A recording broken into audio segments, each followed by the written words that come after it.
Hello everyone, कैसे हो सब। Welcome all to my channel. तो हम लोग कर रहे थे chapter number 2 forms of business organisation.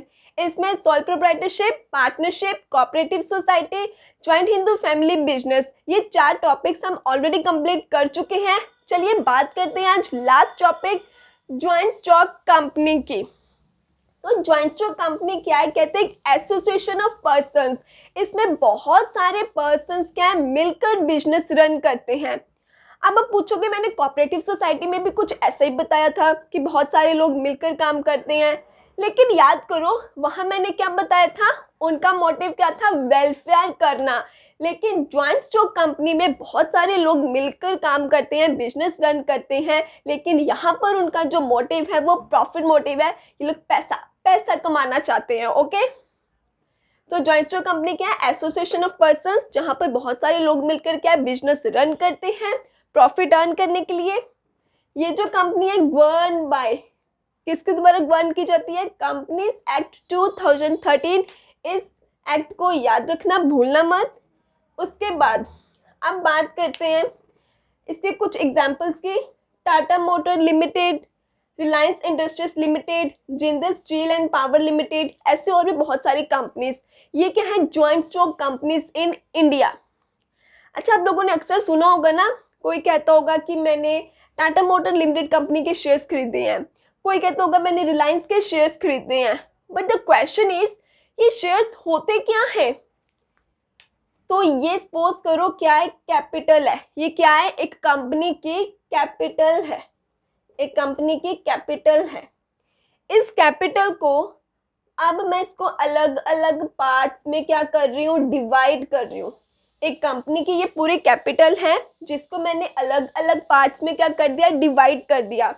अब उसके एक पर्टिकुलर पार्ट को मैं क्या बोलूंगी, शेयर। तो शेयर क्या होता है कि कंपनी की एक कैपिटल है, उस कैपिटल को जब मैं अलग अलग पार्ट्स में डिवाइड करती हूँ तो उस एक पर्टिकुलर पार्ट को मैं क्या बोलूंगी, शेयर। ओके, अब जो शेयर्स खरीदते हैं, जो शेयर्स होल्ड करते हैं, उन्हें हम क्या बोलते हैं, शेयर होल्डर। तो याद रखना, शेयर्स को होल्ड करने वाले पर्सन को हम क्या बोलते हैं, शेयर होल्डर। और ये जो शेयर होल्डर्स हैं, इन्हें हम क्या कहते हैं, ऑनर ऑफ कंपनी। कंपनी के ऑनर्स कौन होते हैं, शेयर होल्डर्स। अब क्वेश्चन ये है, सपोज करो इस कंपनी के मैंने एक शेयर खरीदा जो कि 10 रुपए का था। ठीक है, मैंने एक शेयर खरीदा, एक पर्सन है उसने इसी कंपनी के लाखों शेयर्स खरीदे हैं।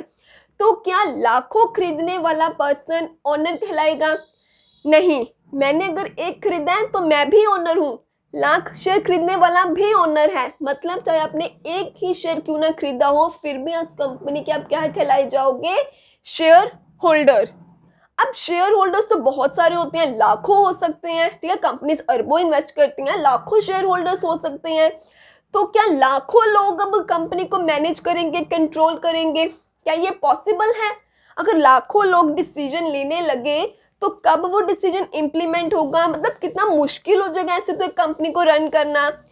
तो एनुअल जनरल मीटिंग में क्या है, जो शेयर होल्डर्स होते हैं वो इलेक्ट करते हैं, किन्हें, बोर्ड ऑफ डायरेक्टर्स को। किसे इलेक्ट किया जाता है, बोर्ड ऑफ डायरेक्टर्स। एक मैनेजिंग बॉडी जो है एनुअल जनरल मीटिंग में इलेक्ट की जाती है, जिसे हम क्या कहते हैं, बोर्ड ऑफ डायरेक्टर्स।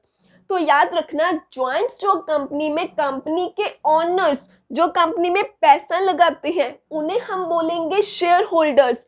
लेकिन जो कंपनी को मैनेज एंड कंट्रोल करते हैं उसे हम क्या कहते हैं, बोर्ड ऑफ डायरेक्टर्स, जिसे आप टॉप मैनेजमेंट भी बोलते हो।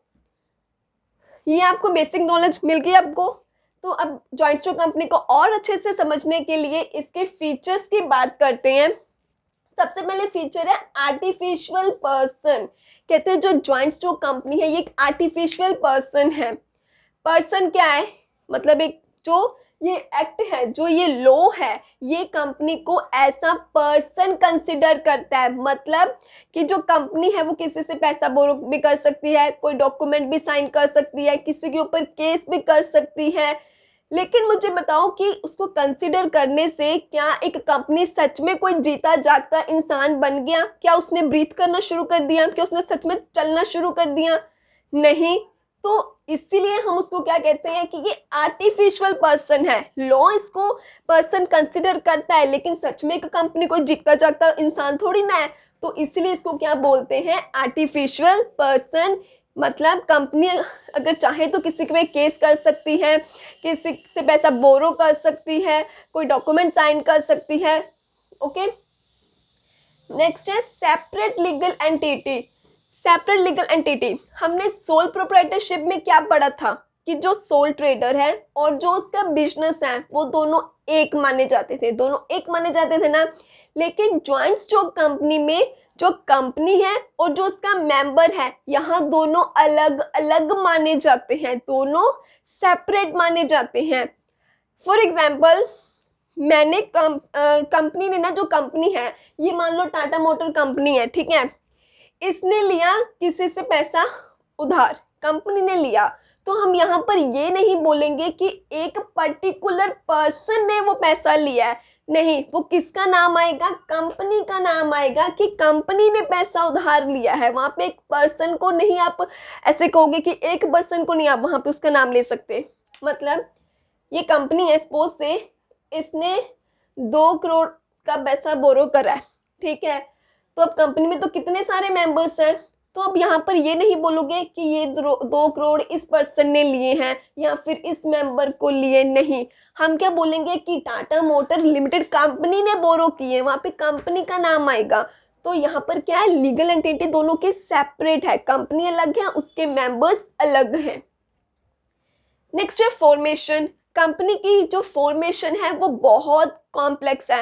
अब तक हम क्या पढ़ रहे थे, सोल प्रोप्राइटरशिप, पार्टनरशिप, इनकी फॉर्मेशन जो है वो इजी है, लेकिन कंपनी के लिए हमें बहुत ही कॉम्प्लेक्स प्रोसेस जो है वो फॉलो करना पड़ता है, जो कि लॉ ने मतलब बताया होता है। वो जब हम फॉर्मेशन ऑफ कंपनी चैप्टर करेंगे तब आपको ये पॉइंट जो है वो डिटेल में समझ में आ जाएगा, लेकिन अब तक के लिए, अभी के लिए इतना ही काफ़ी है कि जो इस कंपनी की जो फॉर्मेशन है वो इजी नहीं है, उसके लिए हमें बहुत ही सारा लीगल प्रोसेस जो है वो फॉलो करना पड़ता है कंपनी की इनकॉर्पोरेशन के लिए। नेक्स्ट है परपेचुअल सक्सेशन। हमने सोल प्रोप्राइटरशिप में क्या पढ़ा था कि ऑनर नहीं रहा तो उसका बिजनेस भी नहीं रहा, लेकिन इस केस में ऐसा नहीं है। मतलब कंपनी कहते हैं परपेचुअल सक्सेशन है, मतलब कि अगर सपोज करो इस कंपनी में मेंबर्स हैं, ठीक है, उसमें से किसी मेंबर की डेथ होगी या कोई मेंबर बैंकरप्ट हो गया या कोई रिटायर हो गया, तो इससे कंपनी बंद नहीं होगी, वो चलती ही रहेगी। अगर एक मेंबर का रिटायरमेंट हो गया तो न्यू का एडमिशन हो जाएगा, ठीक है, तो किसी के जाने से कहते हैं यहाँ पर कंपनी बंद नहीं होती, वो चलती ही रहती है। कंपनी की जो लाइफ लाइन होती है वो काफ़ी लॉन्ग होती है। लेकिन कंपनी बंद कैसे होती है, अगर लॉ कहे कि कंपनी को वाइंड अप करो, तो उस प्रोसेस के थ्रू हम क्या है, कंपनी को वाइंड अप करते हैं। सपोज से कंपनी कोई इलीगल एक्टिविटी करने लग पड़ी, कोई ऐसा काम जो लॉ की नज़रों में गलत था, तो लॉ क्या है, कहता है कि आप अपनी कंपनी को वाइंड अप करो। अदरवाइज यहाँ पर किसी के आने जाने से कंपनी बंद नहीं होती है, वो लॉन्ग टाइम तक चलती ही रहती है। नेक्स्ट है कंट्रोल। अब मैंने आपको शुरू में क्या बताया था कि पैसा कौन लगाता है, शेयर होल्डर्स, लेकिन इसको मैनेज कौन करता है, बोर्ड ऑफ डायरेक्टर्स। तो कंपनी का जो कंट्रोल है, जो भी डिसीजंस लेने हैं, जो भी उसकी वर्किंग है, वो सब कौन देखते हैं, बोर्ड ऑफ डायरेक्टर्स। तो कंपनी का कंट्रोल किसके हाथों में होता है, यहाँ पर बोर्ड ऑफ डायरेक्टर्स के हाथों में होता है। नेक्स्ट है लाइबिलिटी। यहाँ पर जो लाइबिलिटी होती है कंपनी की, वो जो इसके मेंबर्स हैं ना, उनकी लाइबिलिटी लिमिटेड होती है। मैं प्रीवियस वीडियो से आपको समझाती आ रही हूँ कि limited liability and unlimited liability क्या होती है। तो यहाँ पर मेंबर्स की लाइबिलिटी क्या है, लिमिटेड है। इट मीन्स क्या हुआ कि अगर कंपनी ने, मान लो सपोज करो कंपनी ने 50 करोड़ रुपीस क्या लिए, उधार लिए, मान उसके ऊपर कर्जा चढ़ा है। अब यहाँ पर जो मेंबर्स हैं क्या है, उन्होंने जितना कंट्रीब्यूट करा था उतने तक की उनकी लाइबिलिटी रहती है, उससे ऊपर तो मैं आपको बताया था प्रीवियस वीडियो में भी कि वो 1 रुपया भी ज़्यादा नहीं देंगे। यहाँ पर जो मेंबर्स हैं वो अपने पर्सनल एसेट्स नहीं बेचेंगे, क्योंकि उनकी लाइबिलिटी क्या है, लिमिटेड है। तो कंपनी का जो 50 करोड़ का डेप्ट है, सपोज करो मेंबर्स के जितना भी बनता था उस हिसाब से 20 करोड़ हुआ तो जो रिमेनिंग 30 करोड़ है वो कैसे कवर किया जाएगा, कैसे रिकवर किया जाएगा? कंपनी के एसेट्स बेचकर। ओके, नेक्स्ट है कॉमन सील। अब मैंने क्या बताया, यहाँ पर लॉ कंपनी को क्या कंसिडर करता है? एक पर्सन कंसिडर करता है।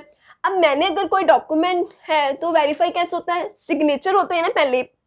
लेकिन अब कंपनी सच में तो कोई इंसान है नहीं, तो वो सच में तो हमारी तरह ऐसे पेन लेके साइन कर नहीं सकती है, तो कंपनी के सिग्नेचर कैसे होंगे? एक कॉमन सील, स्टैंप, थप्पा लगता है। आपने देखा होगा कॉलेजेस में, यूनिवर्सिटीज में हमारे आंसर शीट के ऊपर वो स्टैंप लगती है ना, कॉलेज के नाम की या यूनिवर्सिटी के नाम की।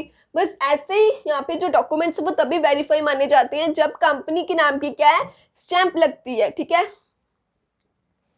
नेक्स्ट क्या है? Risk bearing.